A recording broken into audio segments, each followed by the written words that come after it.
Salam sejahtera Malaysia, denyut nadi suara rakyat bergema di channel ini. Jangan lupa tekan butang subscribe, like dan share. Malaysia kita punya, cintai Malaysiaku, kita jaga kita.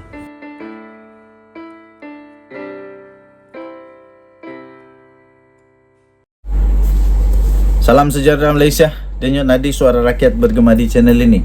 Dulu saya ingat Tok Guru Hadi Awang bukan main lagi kata kerajaan Anwar Ibrahim bakal tak lama lagi akan tumbang pada bila-bila masa, akan tumbang dengan sendirinya. Anwar Ibrahim macam-macam lah disebut begitu.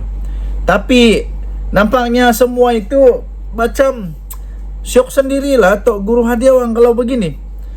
Nampaknya kalau macam begitu, kalau macam inilah keadaannya yang sekarang ini, yang saya ingin kongsikan ini, seolah-olah Tok Guru Hadi Awang pada waktu itu hanya syok sendiri.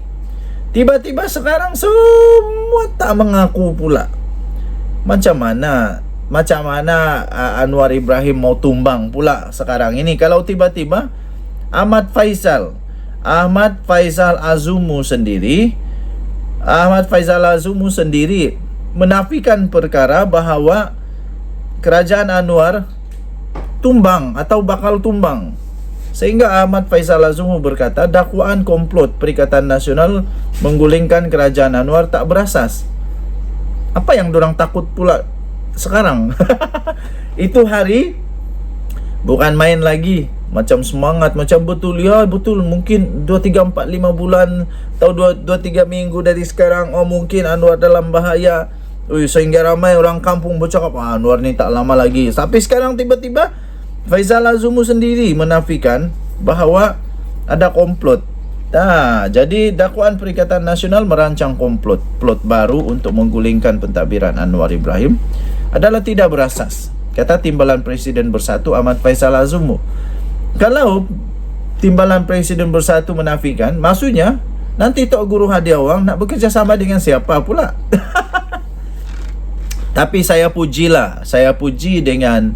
salut dengan Faisal Azumu dan Bersatu kalau benda ni betul. Kerana ini maksudnya mereka menjunjung titah, mereka menjunjung kasih, mereka menghormati kepada keputusan Seri Paduka Baginda yang di-Pertuan Agong. Agung bertitah, Baginda kalau boleh, Baginda tidak mahu lagi ada lagi Perdana Menteri baru sebelum Baginda balik semula ke Pahang, sebelum Baginda menyerahkan tampuk kepimpinan nombor 1 negara Malaysia, iaitu yang di-Pertuan Agong, supaya tidak ada Perdana Menteri yang baru. Jadi ini baguslah, ini berita bagus. Cuma saja persoalannya yang dulu Tok Guru Hadi Awang kata itu nampaknya dia siok sendiri kah? Ahmad Faisal memberitahu Malaysia Kini bahawa tiada perbincangan dalam Bersatu dan Perikatan Nasional untuk menggulingkan Perdana Menteri seperti yang dilaporkan oleh sebuah portal berita hari ini. Perikatan Nasional katanya memberi tumpuan kepada pilihan raya 6 negeri yang akan datang, khususnya negeri yang ditadbir oleh Pakatan Harapan. Begitulah yang betul. Begitu betul. Jangan tebuk atap lagi. Jangan tebuk atap, tapi betul-betul kalau berani dak tu pilihan raya. Katanya sejujurnya saya tidak mendengar rancangan sedemikian. Dakwaan itu tidak berasas. Cuba tanya Tok Guru Hadi Awang, dia pernah cakap tak? Saya berhubung kepada Presiden Parti saya, Muhyiddin Yassin, setiap hari. Beliau telah memberitahu kami untuk bekerja di kawasan dan menggerakkan jentera kami untuk menghadapi pilihan raya negeri. Tambahnya lagi, beliau tidak pernah menyebut sebarang percubaan untuk menjatuhkan kerajaan. Tambahnya, saya tidak mendengar sebarang rundingan mengenai perkara ini dan tidak ada perbincangan dengan mana-mana ahli parlimen dari blok kerajaan. Tidak ada perbincangan dengan ahli parlimen BN juga, katanya. Sebelum ini, portal berkenaan mendakwa terdapat cakap-cakap mengenai percubaan PN untuk meyakinkan beberapa ahli parlimen BN supaya meletak jawatan bagi memberi laluan kepada pilihan raya kecil. Menurut laporan itu, sekiranya ahli parlimen BN terbabit menang, mereka akan dapat membentuk kerajaan baru dengan bantuan ahli parlimen daripada Sabah dan Sarawak. Bermimpi agaknya. Orang Sabah dan orang Sarawak sekarang tidak akan mudah lagi untuk mengikut mana-mana parti dengan mudah begitu saja, tidak. Denyut nadi suara rakyat bergema di channel ini. Untuk mendapatkan berita lengkap sila layari malaysiakini.com. Sila layari malaysiakini.com. Kita jumpa lagi. Selamat Hari Raya. Bye-bye. Salam sejahtera Malaysia. Selamat pagi tuan-tuan dan puan-puan. Denyut nadi suara rakyat bergema di channel ini. Syed Saddiq akhirnya mengeluarkan satu kebimbangan yang sudah pun saya suarakan di dalam video saya sebelum ini, yaitu tentang Datuk Verdon yang juga menyuarakan kebimbangan yang sama, yaitu tentang subsidi tol yang mana rakyat Sabah Sarawak terkedu. Kami hanya dapat tengok saja, tapi apapun kami ucap terima kasih jugalah. Tahniah diucapkan kepada kerajaan ini kerana at least ada juga membantu rakyat Malaysia. Walaupun orang-orang Sabah tak dapat bantuan untuk balik tiket dan sebagainya, tapi saya fikir sekiranya mereka berada di Semenanjung, mereka pun akan menikmati benda yang sama, yaitu apabila mereka berkunjung ke rumah keluarga dan ada juga saudara mara di Semenanjung, mereka pun akan menikmati tol yang percuma juga.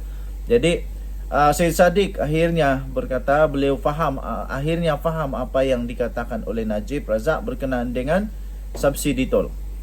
Kebimbangan Syed Saddiq Syed Abdul Rahman terhadap keputusan daripada kerajaan yang memberi subsidi berpuluh juta bagi tol percuma pada Aidilfitri, seolah-olah mengerti apa yang dikatakan oleh bekas Perdana Menteri Datuk Seri Najib Tun Razak sebelum ini. Ahli Parlimen Muar itu dilaporkan berkata jumlah yang dibelanjakan itu telah menyebabkan rakyat Sarawak dan rakyat Sabah hanya terkejut. Ini kerana faedah itu hanya boleh dinikmati oleh penduduk di Semenanjung Malaysia sahaja, katanya. Tapi orang Sabah di Semenanjung Malaysia, orang Sarawak di Semenanjung Malaysia yang tidak balik pun saya fikir dapat juga menikmati perkara yang sama. Kalau mereka pergi berjalan-jalan, pergi melawat saudara mara, kawan-kawan, tak payah bayar tol, saya fikir dapat juga menikmati. Tapi yang mau balik Sabah itu ya of course mereka pun patut dapat sesuatu lah. Menurut aktivis sosial iaitu Lim Sian Si, Najib juga menyuarakan kebimbangan yang sama pada tahun 2020 apabila Kerajaan Pakatan Harapan melanjutkan tempoh konsesi dari 2038 kepada 2058 walaupun memberikan diskaun sebanyak 18%. Najib mendakwa skim baru itu akhirnya akan menyebabkan keseluruhan penyumbang kumpulan wang simpanan pekerja memberi subsidi tol tahunan kepada kerajaan dan pengguna jalan raya. Najib berkata Kerajaan Barisan Nasional sebelum ini telah menghalang kenaikan tol dengan membayar pampasan tahunan kepada KWSP dan Khazanah Nasional Berhad. Tindakan itu dibuat supaya pencarum KWSP tidak terkesan dengan langkah tersebut. Syed Saddiq ini akhirnya faham mengapa Najib mempersoalkan tentang mengambil wang KWSP untuk mengurangkan kadar tol sebanyak 18% pada zaman PH, katanya dalam kenyataan itu. Pada masa itu Syed Saddiq tidak pernah mengatakan apa-apa tentang 18% ini tidak memberi manfaat pada rakyat di Sabah dan Sarawak juga, kata Sian Lee lagi. Syed Saddiq sebelum ini dilaporkan berkata pelajar di Sabah dan Sarawak khususnya daripada keluarga berpendapatan rendah juga perlu sebenarnya diberikan subsidi supaya mereka pun boleh pulang ke tanah air sepanjang tempoh cuti. Isu ini timbul apabila Perdana Menteri mengumumkan subsidi tol selama 4 hari diberikan kepada semua pengguna jalan raya. Tetapi hakikatnya hampir semua, jika tidak semua, daripada mereka berfaedah berada di Semenanjung Malaysia. Dan jumlah kos subsidi adalah kira-kira 93 juta ringgit, kata Syed Saddiq seperti yang dilaporkan oleh Borneo Post. Apabila pengumuman itu dibuat, ramai rakyat Sabah dan Sarawak berkongsi kebimbangan mereka, iaitu walaupun subsidi tol itu dialu-alukan, kerajaan juga harus melihat keadaan mereka dan membantu mengurangkan kos tiket penerbangan supaya mereka pun dapat bersatu semula dengan keluarga mereka. Katanya ini khas untuk mereka daripada keluarga yang berpendapatan rendah. Ini adalah pelajar yang hanya boleh terbang pulang untuk melihat keluarga mereka sekali atau 2 kali setahun.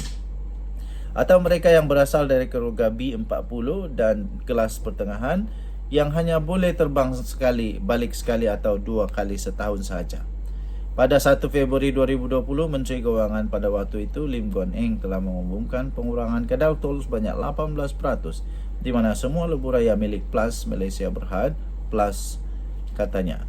Dilaporkan di Malaysia Gazette, diterbitkan semula di Malaysia Gazette pada 24 April 2023. Denyut nadi suara rakyat bergema di channel ini. Bye-bye.